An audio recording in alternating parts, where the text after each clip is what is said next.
and welcome to Wendy's AIP Kitchen. Today we're going to make Irish soda bread AIP style. But before we get much further, I thought we should talk about baking on the autoimmune protocol.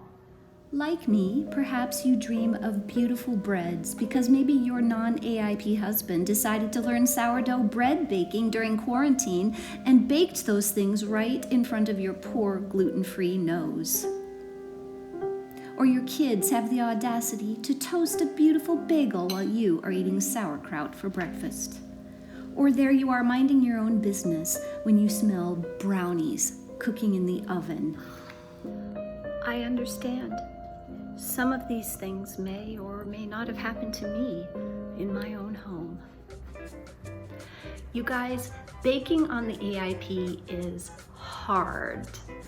I mean, if you've ever tried an AIP baking recipe and it fell or it was gummy, you're not alone. And those of us who are trying to create the recipes have had more failures and flops than you can imagine.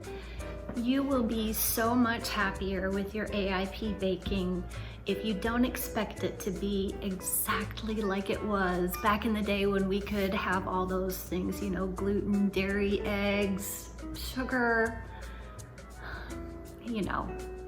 Anyway, now that we've gotten that cleared up, let's get to work. First things first, I'm preheating my oven to 450 degrees. I know that sounds like a lot. We're gonna lower it down, just hang in there with me. And we're getting a roasting tray prepared with some parchment paper. You'll see why later. Let's start with the dry ingredients. I've already got a cup of cassava flour in here. I'm gonna add a cup of tapioca flour.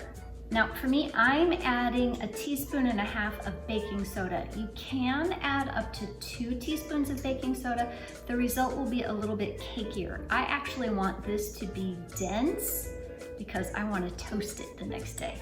I've also got 1 teaspoon cream of tartar that doesn't want to get out of the bowl, and 1/2 teaspoon of unrefined sea salt, and 1/2 cup of raisins. And we're gonna just gently mix this up.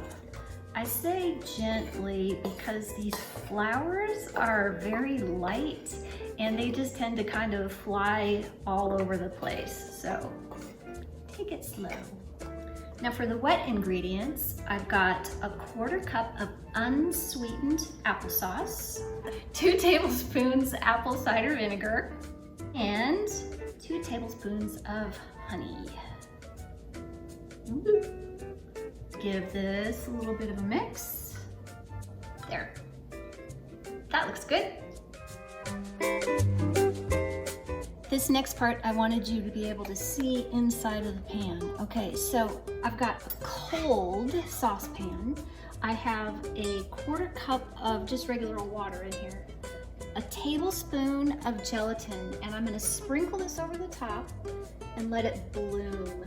When you hear bloggers talking about the gelatin blooming, this is what they mean. I don't know if you can see that. It's getting kind of crinkly. We're gonna let this bloom for 2 minutes. Okie dokie. That has bloomed. See, now it's just kind of this gloppy mess. Okay, so I'm gonna put this on the burner, put the burner on medium-low, and I'm gonna start whisking until this gets liquefied. Okay, the gelatin is all liquefied now. I'm about to whisk this up like crazy to turn it into a gelatin egg, get it all frothy, and then things are gonna get crazy. Okay, we've got what looks like a frothy egg. We're gonna put everything together really fast. Let's go. I'm putting the gelatin egg into the dry ingredients, putting in my wet ingredients. You may be wondering, why am I moving so fast? You know what happens when you put vinegar with baking soda, right? Yeah, well, we want to try and catch those bubbles. Okay, I got my melted palm shortening, putting that in too, and I'm mixing everything up with a fork. Here's what my dough looks like right now. To me, that looks a little bit wet. So I'm just gonna add a little more cassava flour.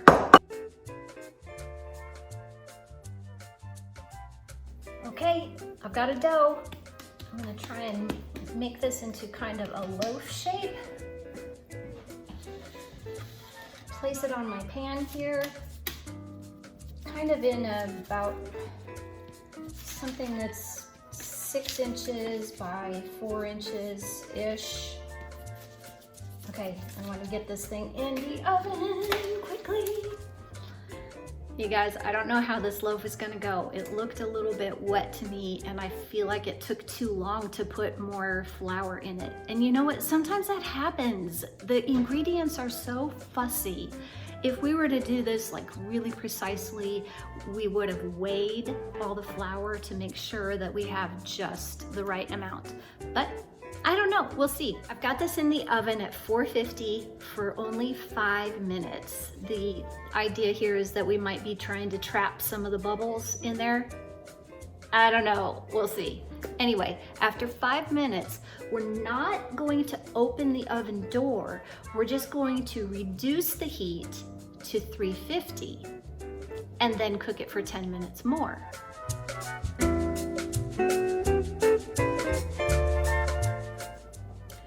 Okay, it's been baking at 350 degrees for 10 minutes. Now, under pain of death, do not open your oven door. Just turn off the heat. And set your timer for 5 minutes. And now we make supplication to the non-existent AIP food gods and cross our fingers and hope that it works. Am I nervous? Okay, the time has come to take this thing out of the oven and see what we've got. I will tell you that your bread will have cracks on the top of it. That is normal. Don't worry about that. Okay, here we go.